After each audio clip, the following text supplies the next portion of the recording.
All right, final segment of the SI Sooners podcast, and we are back for our weekly segment with the Groves brothers, Tanner and Jacob. We call it the Groves Bros.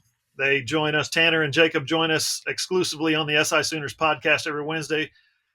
They are able to join us because of our good friends at Trade Pros. If you guys need, if you need any, if you have heating and air needs, if you just have questions about your unit, whatever it is, just call Trade Pros at 405 639 9991. 639 9991. They're locally owned, they're locally operated, and we are proud to partner with them.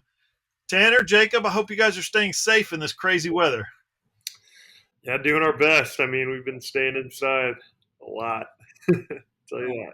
Yeah, we've been doing good. The good news is we're driving a pickup down here, so we got 4-wheel drive, so we're getting through it. Perfect. It probably wasn't part of your recruiting pitch, but Oklahoma is kind of known for its ice storms. Sorry, you're probably just now finding this out, but we're having one now. It's bad out there. Hope you are staying safe. But I know you guys get a lot of snow up in Spokane area. Was there much in the way of ice and sleet and freezing rain that we're getting today? Do you all get much of that? Definitely a little bit. I mean, it's not much. This snow is so much different. I feel like this is more like ice for sure. Up in Spokane, it's like fresh powder, and so it's just a different kind of snow, I guess. But down here, yeah, it's. I mean, the ice and everything that comes along with it is no joke, and just how the weather can kind of turn on a dime is unbelievable. Unbelievable. Yeah, definitely. It's a lot different too because we're so like when we're up in Spokane, we're so used to it being cold, and so when it snows, it's not too bad. But like down here, it's a lot warmer, and so when it snows, it's just like just hits you, and you're like, oh man. So it's a little bit different. Yeah, 2 days ago I was working in the yard in a t-shirt and shorts. Today I'm fighting White Walkers at the wall. You know, I'm keeping them, holding them off. I Yeah, want to talk about last night's game. It's a tough road trip to Texas Tech. Obviously, they're literally one of the best teams in the country. I think they played for the national title 2 years ago. You all saw Baylor win the national championship last year. Three teams in the Big 12 in the top 9 right now. Obviously, this conference is elite, no doubt. But you guys talked about your trip to Kansas and kind of the reverence that you had for being in that gym, the crowd, the atmosphere, all that stuff. Since we talked to you last week now, y'all have been to Hilton up in Ames, and Hmm. you've seen some of that Hilton Magic, which is really just a crazy fan base that's crazy about their team. Yeah. And then last night, you guys saw up close and personal how wild things can get on the basketball floor in Lubbock. You still have to see it in football to appreciate how absolutely insane everybody down there is. But you saw it up close last night. Compare those arenas with KU, with Fog Allen. it's definitely tough. I mean, I think Iowa State and Texas Tech were both pretty insane, just in terms of their fan base and their support. Um, I thought that Kansas was the coolest, just in terms of just like history and whatnot. So that was just kind of cool to experience that. But no, Texas Tech and Iowa State, their fan bases were really rowdy. They were bringing out the signs. They were, you know, booing us, doing all this stuff, and talking trash and all that. So it was kind of crazy to experience it firsthand. I've seen it on TV. Obviously, watched the Texas versus Texas Tech game at Tech earlier this year, and saw how hostile that environment was, and so kind of got a little bit of that. Not quite up to the Texas Tech game, but it was definitely a little hostile, and I don't know. It was kind of a cool environment, though. I kind of enjoyed kind of seeing it and being in that. Yeah, for me, I mean, we've heard about Tech all year long. I mean, because everybody's always excited to go play there because obviously we kind of enjoy playing in those like loud environments and stuff like that. And so, all the guys that have been in the Big 12 previously have told us that Texas Tech is one of the places that gets rowdy real fast, and stays rowdy for 40 minutes during the entire game. And so it was definitely something that just how like I felt like their crowd was just so like in tune with the game, and they were just so like there was something about it that was just different. It was something like I've never seen before with like a student section and just how all the fans were so into it. And so that was cool to see. And then I mean, obviously in Ames, Iowa State, that arena was packed as well, and so that was pretty cool. I would agree with Tanner. Definitely, I think Allen Fieldhouse is just so historic that it's, that was pretty dang cool. But as far as the crowd and just how into the game they were, it was Texas Tech was pretty awesome, and I mean Iowa State was right up there as well. So you guys have both come to Oklahoma and through this journey taken on new roles, and then that's been kicked up another notch without Elijah. So kind of going back to the off season and then how you guys have worked all the way through the year. How has that acclimation been through really, the last 2 years of all these COVID restricted and all that stuff? Like, how do you guys prepare for that? Like in terms of, is this like talking about EJ a little bit? Like, Yeah, well, the whole like you lose someone out of the rotation with EJ, Yeah. so you guys have been acclimated, you've ramped up into this, and then taking on new roles with a new team like mid-season. How does that work for you guys? right. Yeah. I mean, I think, it's incredibly hard to replace a guy like EJ. I think that EJ, is one of the cornerstones to our entire team and the success that we've had so far this year. I've talked about it. I think in our first podcast, I said that I would take EJ in that 3-on-3 tournament back in Spokane. He's just a dog, and so just losing him is definitely tough. It's tough for the team, tough for the guys, and we obviously wish him a speedy recovery because just outside of basketball, he's a good person and you love the guy. So it's tough to see, but as a team, we have to find the next man up. That's kind of what it's all about. And Jake's kind of taking that starter spot, which is good, and I think that he'll continue to do a good job for us. And even if we don't have EJ, we're still capable of winning these games. We have it in us. I think we were down 15 at Iowa State at the break, and we cut it to like 5 or 3 in the second half. And then even Texas Tech, we're only down by 7 at halftime. And so, we're right in there with these games. You never know what could happen in the end of the year, but it's like I said, it's next man up. We gotta get the guys going, and I think that we're definitely capable of it. We just gotta find our stride without Elijah in the lineup. Yeah, I think just kind of like Tanner said, it's tough. Obviously when you have such a big part of your team that, like EJ, that just kind of his season ends just so abruptly and stuff like that, and so it's definitely a big adjustment period for our team, something that we have to go through. And just like Tanner said, I mean, I think it's next man up mentality, and our guys coming off the bench have kind of are working towards stepping up and hopefully keeping us in some games, and it's just a big adjustment. Obviously without EJ, we're losing that kind of defensive motor that he has guarding the ball, and then just his ability to kind of score it and create for others on the offensive end too. And so it's definitely tough. It's definitely been an adjustment for me, especially kind of having to step into that role. But I think for everyone's kind of got to pick up a little bit of slack because EJ did a lot for us. And so I just think we're continuing to adjust to it, continuing to play. I think we've showed that we can still play with some of the best teams in the country, and so we're going to just continue to hopefully get better and win some games here in the next couple weeks. I want to ask you guys about something that Coach Moser said last night after the game. But before I do that, I'm going to backtrack real quick to the Tech fans conversation, because I saw a fan that had a sign yesterday that said "Our Logies is better than yours," and I thought that was one of the more aggressive signs I've ever seen at a game before. So I wanted to shout that out real quick. I wanted to point that out because that was nuts.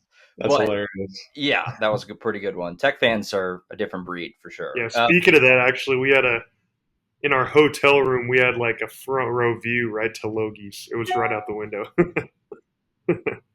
Lubbock is nuts. Spanky's is my favorite place in Lubbock. They have mozzarella sticks that are like this big as your head. It's awesome. It's awesome. Yes, recommend. But as far as what Coach Moser, he was talking about yesterday, where he really felt like the starters got tired. I think he said exhausted was the word he said in the second half of the game. Is that something that you guys, obviously both starters, are you trying to work on? I mean, I know it's late in the season, but trying to conserve energy throughout a game or anything? That's something that Coach Moser's pointed out a couple times these last couple games, about really good first halves and then kind of fading in the second half. He feels like just kind of running out of gas is part of that. Is there anything you guys are trying to do to avoid that, obviously going down the home stretch here? Yeah, I think that it was actually funny because after the game we were kind of talking about it in the locker room, and some of the guys we were all talking, and we were just like we were kind of exhausted. Like that first segment, I think we played for like 6 minutes straight or something like that before the media finally came. And so we were all talking after the game. We were like, that's just exhausting. Like we were gassed after that. Um, and so I think it's definitely an adjustment for me, especially just because obviously I was coming off the bench playing 10 to 15 minutes a game, and now I'm kind of thrown into the fire starting and playing like 30 minutes a game. And so just kind of building on like my motor, obviously, and being able to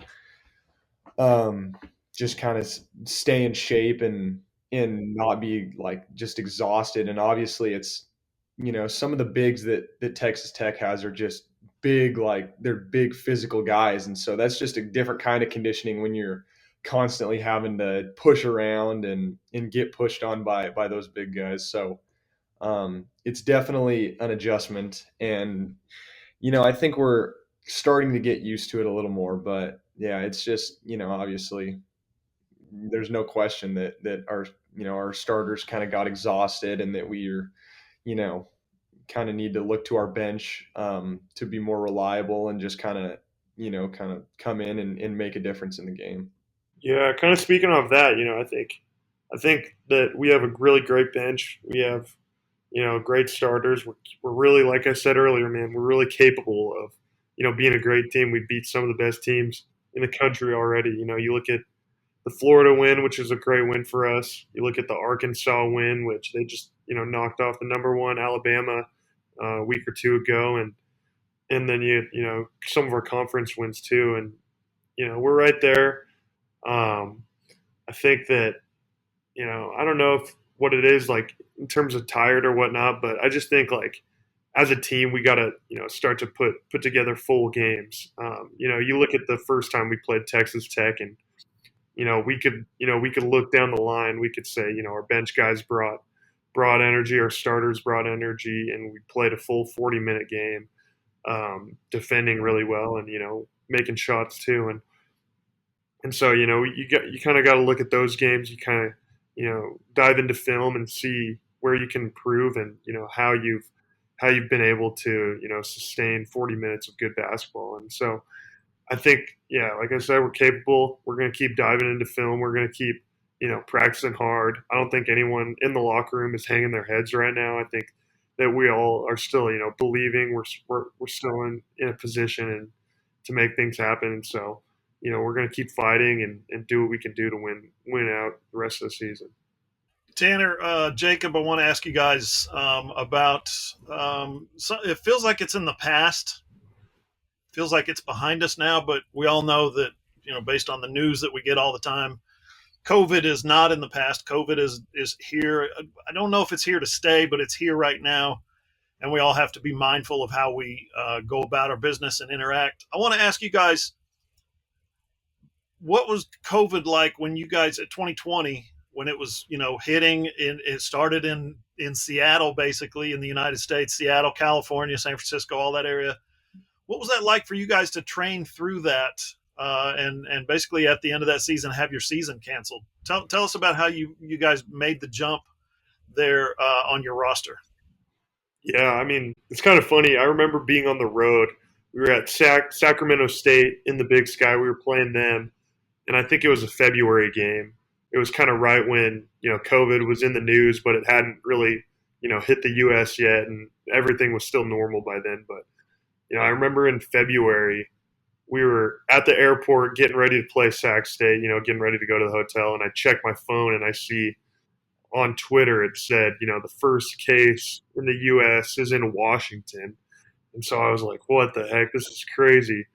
And so, just obviously fast forward, obviously COVID happens and everything. And, for me, it was just, we at Eastern, we had the Big Sky MVP was on our team. He was our big man, and I was his backup, but he was playing probably 30, 35 minutes a game, and I was only getting 5 to 10 minutes a game. And so for me, I knew, it was going to be a huge off season. It didn't matter if it was COVID or whatever, regardless, I had to have a huge off season because I was stepping into I had some big shoes to fill. And so, the off season for me, I mean, yeah, we had a lot of at home workouts. I think we have like a little weight set that goes up to like 50-pound dumbbells, and so I was waking up early every morning doing homework, to get my lift in, running around the block, trying to stay in shape, and then obviously out on the driveway I had a little dribbling routine, and then Jake and I also played a ton of one-on-one just throughout COVID, and we also played a lot of basketball with my younger brother too. And so, yeah, I mean, it was just definitely a grind. Some days, especially during that spring up in Washington, some days it was just pouring down rain, and it was, really cold. And so, you just had to make do. Jake and I were grinding. We were doing whatever we could. I actually remember one story from, I think it was, the first month of COVID, right when the lockdowns just first started. And Jake and I drove up to the park just, a couple blocks away from our house, and we were just playing one-on-one at the park, and some lady was walking her dog with her mask on. She comes up to us, and she was like, telling us how she was a nurse and how, people are dying and this is serious, and she was really recommending us to go home, and we shouldn't be doing this. And then we told her, we were like, oh no, we're actually brothers. We're in the same household, so it's all good. And she was like, oh, okay, I understand. So that was kind of one of the memories I remember from COVID. But yeah, I mean, it was just a grind. We were just finding whatever hoops we could outside, and using the driveway, outdoor balls, whatever we could. But yeah, it was definitely just kind of like a grind. But I kind of liked it because it kind of reminded me, back being like a kid and just hooping outside and getting better outside. So kind of brought me back to that, and led me to be here today. Yeah, that was I definitely remember that story too, Tanner. That was pretty funny. That was kind of when we realized that COVID was actually like just how the big of like an impact it had on everybody around us. Everybody was being overly cautious and stuff like that, and so we were, we were just some kids. We were just trying to find a hoop to play on and stuff like that, and so that was a funny story. Yeah, but I just think that Tanner said it. I mean, just it kind of brought us back to like obviously the high school days or just growing up, when you just got to find a hoop, you got your outdoor basketballs, you just got to find a hoop to play on and get better on. And so we spent a lot of time in the driveway, a lot of time at the park. One of our neighbors has a little sport court in his backyard, and so we spent quite a bit of time over there, just trying to find any hoop that we could, and so it was definitely a grind for sure. I mean, like Tanner said, we had our weights coach at Eastern would send us workouts virtually through like an app, and so we would be up every morning, on our phones trying to figure out the workout and take care of business and get a good workout in the basement, and then like Tanner said, run around the block a few times, make sure we're staying in shape, and then find a court. We played a lot of one-on-one. We played a lot of one-on-one with our little brother, who's an eighth grader now. He loves one-on-one, and so we played a ton with him. And so it was good. I think Tanner and I, and even our little brother too. I mean, that was just a time where we kind of all kind of grew closer, and our games grew a lot in that time too, because it kind of brought us back to our roots and where we grew up playing basketball, and just how competitive it was playing one-on-one in the driveway and all that stuff. And so I think that it was a good experience. And it's definitely something that we'll kind of look back on and laugh about.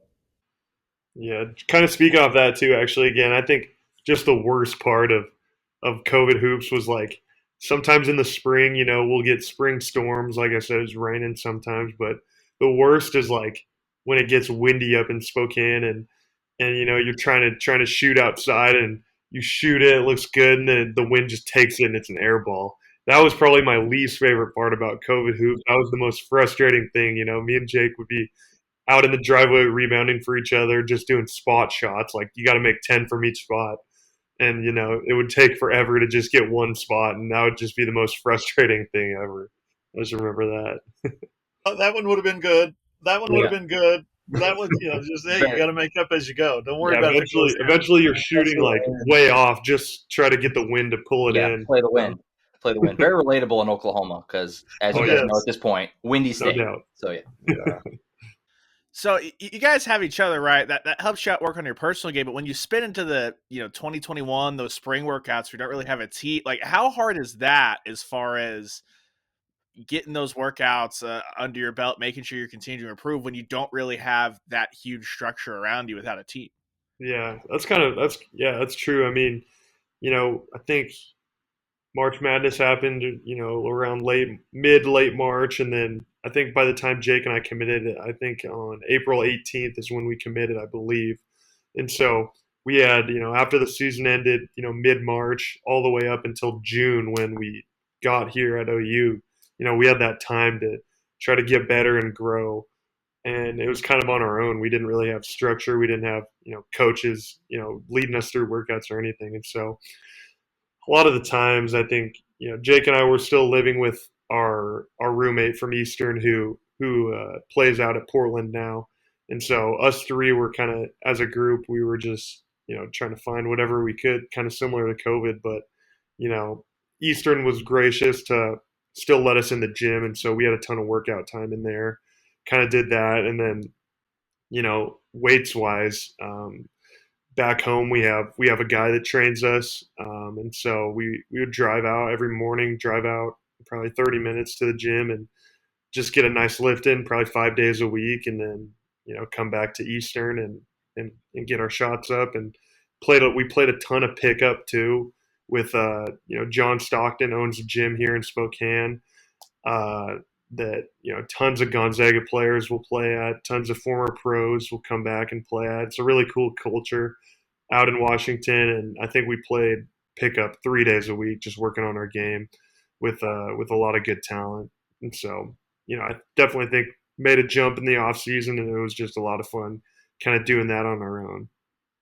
Yeah, it was kind of hard for us to anticipate what it was going to look like. Obviously, at Oklahoma and with Coach Moser, I mean, we had committed, and then we still had a month and a half before we came down here and met everybody and kind of started practice and everything. And so we were just trying to, obviously talking to some of the coaches, and I talked to Coach Dildy, and he would send me like some little workouts and stuff like that to do. But obviously the coaches are all on the road recruiting, and so they're busy. And so a lot of it was left up to Tanner and I to just kind of figure out what we want to do and what we want this next month and a half to look like before we go down and start practice with a Big 12 team. And so, like Tanner said, we spent a lot of time in the weight room every morning, just, trying to get bigger, faster, stronger.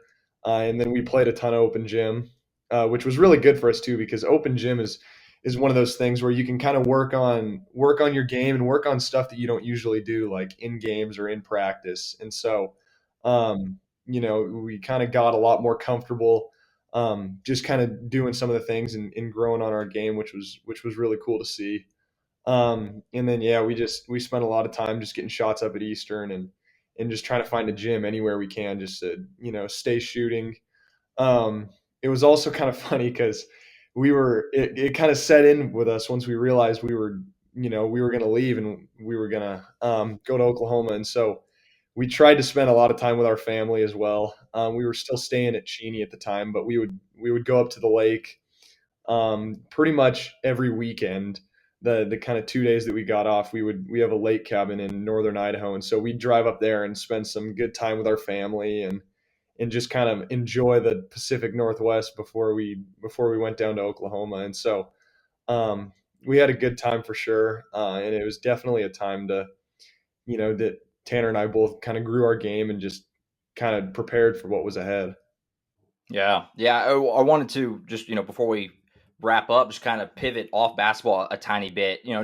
I went to OU. I graduated from Oklahoma a few years ago, so I lived in Norman for 4 years. I'm just curious, you guys, you've been at OU for almost a year now, a school year. What are some spots in Norman that you guys like to go eat, hang out, whatever? I'm just kind of curious, guys who come over, what has stuck out? Because I feel like there are correct answers, so I'm curious what you guys have to say as far as just some of your favorites in Norman so far. I would say for me, my favorite breakfast spot is definitely Syrup. The French toast at Syrup is probably the best I've ever had. And so I love that. Every time we get a day off, we try and break out for breakfast every now and again. And so that's solid. I love going to Yo Pablo they have like a quesadilla taco that's awesome. And so it's kind of cool environment. There's TVs everywhere. You can, go watch some college basketball and eat some tacos. Like who doesn't like to do that? And so those are probably two of my favorite spots for sure. Yeah, for me, I would say I love Torchy's. I could eat there like almost any day. I love it just because we don't have it up in Washington, don't have it up there, and I know it's kind of a thing down here in this area, Midwest South area. So I love Torchy's. I actually over Valentine's Day when my girlfriend was in town, I went to Pub W for the first time, and that was really good food. I love that. Trying to think what else. We like Jake said, we go to Syrup all the time. Go to Logie's or Louis down on Campus Corner. That's the spot where we have a ton of obviously family and friends that come visit once or twice a month, and so they always say pick a spot to go to dinner, and it's always Louis, so they can kind of see Campus Corner and the backside of campus there and all the buildings and stuff like that. And so that's Louis is always the place that we take them. During the summer, not food wise, but Jake and I went on a tear at old Riverwind Casino for for a while. Oh yeah, we were there was probably a good month. There was probably a good 2 months where we were just on a tear, just loved going to the casino. And up in Washington, it's 21 and over, and so Jake can't really get in. But down here, 18 and over for most of the casinos, and so yeah, we definitely went on a little bit of a blackjack and roulette tear and lost our money and kind of went away from that. So that's awesome. Yeah, that's awesome. 2 wrecks for me for sure, and especially considering what you guys have said. For breakfast, the diner, and I know Who's a big diner guy too. If you haven't been to the diner, that's on Main Street, isn't it? Where's that at? That's Main Street. Main Street. Yeah, is tiny. It's like 6 booths and a bar, basically. Okay. Like you sit up at the bar. It's only open to like 2. It's great though. Yeah. I love it. And then obviously Targo Mars. If you guys haven't been there, love that. Love that. Yeah, that's a good spot too. Phenomenal. Love that too. That's our. Tell you what, sounds like we need to get you guys some more sponsorships. The way y'all are talking about some of these places. Yeah, no, I could recommend every one of those that you mentioned. So appreciate that. Tanner, Jacob, got 3 games left in the regular season, man. Big 12 tournament comes up after that. Then the postseason. Yes, tell us you guys are still right there on the bubble, according to all the bracketologists. So I can't wait to see how it all shakes out. Looking forward to it. Yes, sir. Us too, man. Big ones coming up. Find a way to get some wins back in the win column. Absolutely. That's the bottom line, is winning on the floor. That'll take care of everything. I want to say thanks again to Trade Pros for sponsoring the Groves Bros on the SI Sooners podcast. You need to give those guys a call, 405-639-9991 for all your heating and air needs, or just go to tradeprosokc.com. And don't forget to be back here next Wednesday as Tanner and Jacob join us for another exclusive podcast with the Groves Bros. As always, you can listen to that one and all episodes of the SI Sooners podcast right here on iTunes, Spotify, Google, iHeart, wherever you get your podcasts. Or if you have an Amazon-enabled device, just say, Alexa, play for me the SI Sooners podcast. You can check it out on our website, allsooners.com. Click on the player, listen on your phone, your tablet, or your computer. And, of course, we simulcast the video version over on my YouTube channel. That's John Hoover Media. Please comment, like, rate, share, and subscribe. That really helps us out if you can do that. For Josh Calloway, Ryan Chapman, and, of course, the Groves Bros, Tanner and Jacob, I'm John Hoover. See you guys.